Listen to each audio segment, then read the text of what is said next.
Hey, folks, it's Marvin Cash, the host of The Articulate Fly, and we're back with the first East Tennessee Fishing Report of the year with Ellis Ward. Ellis, how are you? Doing well, Marv. Warming up slightly, but I've been frosty. Yeah, it's interesting. I was watching your Instagram reel with that stud brown trout on the streamer, and it's kind of funny. You guys were truly professional, had the latex gloves and the whole 9 yards. Yeah, I think true to what I do with all walks of guiding and tying and fishing, I have gotten three different types of, there's the mechanic gloves, and I've actually become partial to Grease Monkey, though they weren't available when I was getting a bunch of different types to test. And I think I'm now partial to the latex, oddly enough. But they're sort of an off-putting, medical beige color. So you look way cooler with the black ones. Yeah, that's what I've got. I guess they're actually technically not latex anymore. I think they're nitrile. Yeah, most of them are the ones that I've come to. Venom Steel is the brand that makes a number of these, and they do some latex and they do nitrile. But yeah, those black ones are nitrile, and they just, man, that's the difference between, legitimately the difference between fishing and not fishing. When it's 30 degrees out and you're fishing streamers and you're stripping line in, it's, if you don't have them, you're not fishing. It's painful. If you do have them, and ideally you have a pair or two and some hand warmers, you can go out 6, 7, 8 hours, no problem, as long as you got layers. Yeah, it's pretty amazing. So what I normally do is I have a pair of those Sims fleece mittens, right, with the individual fingers, Yeah. and wear the nitrile gloves underneath those. And I'm always amazed. I mean, you can tie on midges wearing those gloves for sure. Yeah, I've done. I'm now doing. I actually asked the guy at U-Haul. I was refilling propane to heat the workshop, and I saw some gloves that he had, and was using it to type something on his phone. And I was like, "Hey, man, what do you got there?" So I'm always looking for whatever it is that's going to help a little bit and keep your hands warm. That helps a lot a bit. Yeah, and still let you post on the gram, right? That's right. So, if people have been paying attention, you are in the thick of post-spawn streamer for big brown trout and musky fishing. What are you seeing on the water? Yeah, so the rivers are, the Watauga is finally clearing after, I'm not going to say finally clearing. It's clearing at the rate that it's been clearing. It's been long enough to where that real slow clear up is finally resulting in not just fishable water, but super juicy water. So it's been it's still not easy, There's I start to feel a little hesitant when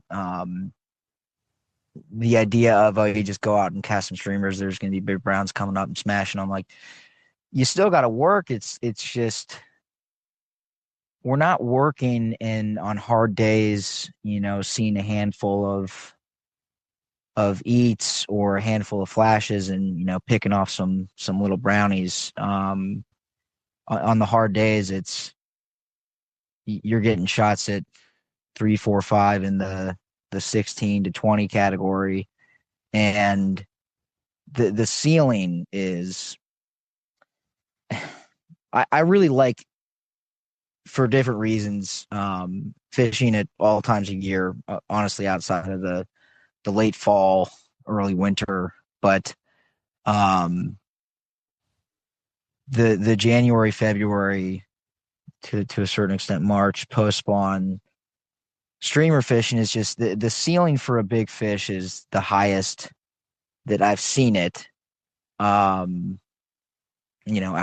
of sight fishing them on reds, it's the highest the highest, if you want to talk about like catch per effort, the highest, it's hard to say catching because a lot of the times they eat and you get caught with your pants down, but the highest seeing a big fish per cast, and also, the relative number of big fish that we're seeing and getting to eat, um, compared to, the medium size and small fish.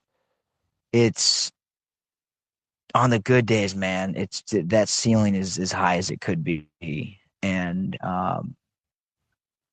I've had phenomenal days every week of the year in all different conditions, because it's fishing, but just on a because it is fishing, it's numbers, and um, getting there in the right zone is what you have to do, and then putting all the good casts in, and all those things we talk about, getting the flies where they need to be, practicing shooting out the back and hauling forward, all that good stuff. But you combine that with this time of year, and that's where your numbers start to go up in terms of being able to see a fish that you might not otherwise see.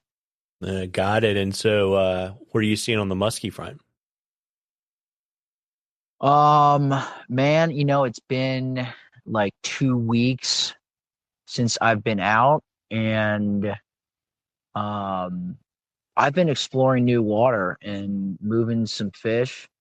I had a handful of trips. Musky, the trip front has been a little slower, and so it's this one's a little weird because I've been fishing there enough to know where they are and where they're going to be at different times of year, and getting up there and checking on them every once in a while is like, do I go out and catch a fish and put a picture up so that I can get clients on the boat, or do I go find new water and continue to get more addresses? And when the trips start rolling in, I have all my fish that are relatively not pressured. So I've been doing the new water thing, and it's fun in a different way. I've been going out in the Nolichucky and some spots that are a little off the beaten path on the French Broad, and promising stuff, but been pretty quiet on that front. And some of that is intentional, and other stuff is, we'll say, situational, but patience pays off. Yeah, and so I guess to kind of close out the trifecta, how is everything on the Dr. Deer Death front?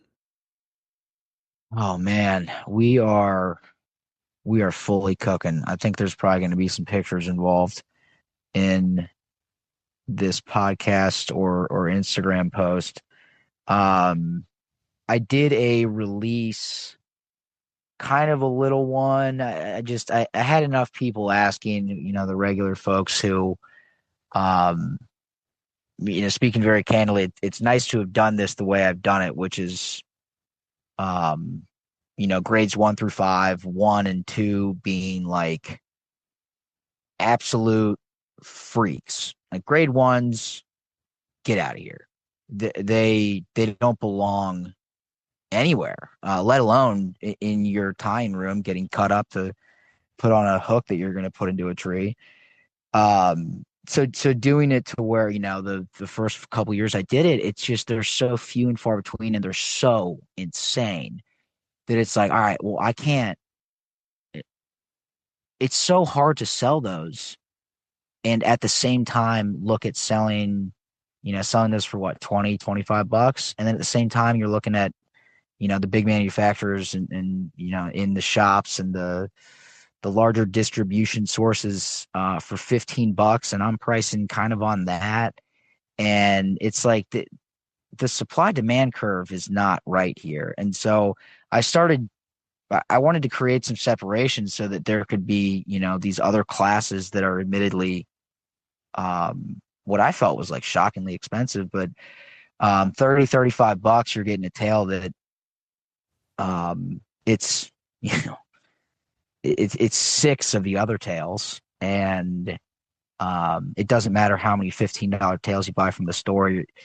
You don't get the 4.5 to 6 inch fibers as the majority on anything. So I wanted to get a number of those out to some folks and get some different colors going. I'm going to have some in Tailwater Flyco with our boy John here in the next week or two. And I actually just finished up dark olive and light olive today in a couple hundred naturals, some of which will be dyed. So we're ripping if you can't tell. Yeah, and I may or may not be bringing some of those with me up to Bobbin in the Hood in a couple weeks. Yeah, I'll send you one or two that should hopefully turn some heads. Yeah, and are you doing any custom dye jobs? Maybe, I guess we got Valentine's Day coming up. You got anything in the hopper there? Every time it's February 15th, and you know this about me, I start thinking of what am I going to do next year for Valentine's Day custom bucktail dyeing. And it's been almost a full year and I haven't decided yet just because there's so many options. So I'm going to keep thinking about it. It keeps me up at night. And I'm trying to sleep a little more these days, but stay tuned. Fair enough. And, folks, we love questions on the articulate fly. You can email them to me or DM me on social media, whatever's easiest for you. And if we use your question, I will send you some articulate fly swag. And you're drawing for some cool stuff from Ellis at the end of the season. And Ellis, before I let you go to get back to the Borax party, you want to let folks know kind of, what you're booking, how to reach out and all that kind of good stuff? Yeah. January and February, I'm trying to think on my feet, which is dangerous when it comes to a calendar. I might have a weekend left. I don't know if I do. If you can get here, and especially if you're local and it's within a couple days or whatever you can make work, it's just such a good time of year that I if you're thinking about it, I want you here now versus next October. So best way to contact me is my cell phone at 513-543-0019. Information, pictures, bucktail, some flies, and some musky lures can all be found at elliswardflies.com. And I'm on Instagram at elliswardguides. Well, there you go. Well, listen, folks, as I always say, you owe it to yourself to get out there and catch a few. Tight lines, everybody. Tight lines, Ellis. Appreciate it, Marv.